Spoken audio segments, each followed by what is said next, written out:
अमरावती जिल्ह्यातील मोर्शी येथे अप्पर वर्धा प्रकल्पग्रस्त कृषी समितीच्या पेंडॉलमध्ये एका प्रकल्पग्रस्तांनी आत्महत्या केल्याची घटना उघडकीस आलेली आहे।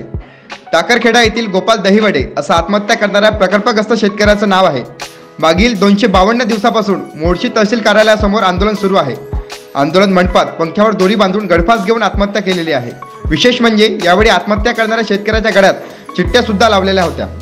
चिठ्ठीमध्ये लिहिलं की माझ्या मरणाला शासन प्रशासन जबाबदार आहे, परंतु उमेश भाऊ चळवळ बंद करायची नाही। उमेश भाऊ माझे प्रेत न्याय मिळेपर्यंत माझ्या घरी नेऊ नये, सरकार बेकार, उमेश भाऊ न्याय मागा असे मजकूर असलेल्या चिठ्ठ्या आहेत। शासन स्तरावर प्रलंबित असलेल्या मागण्या अप्पर वर्धा धरणग्रस्तांना कायमस्वरूपी आणि हक्काची जमीन देण्यात यावी।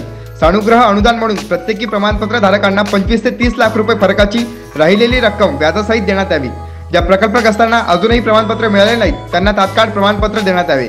ज्या शेतकऱ्यांना अजूनही मोबदला मिळाला नाही अशा संपूर्ण शेतकऱ्यांना आजच्या बाजारभावानुसार अनुदान मिळावे। या सर्व मागण्यांची शासनाकडून पूर्तता न झाल्यास शासनाच्या आणि प्रशासनाच्या विरोधात 252 दिवसापासून मोर्शी तहसील कार्यालयासमोर आंदोलन सुरू आहे।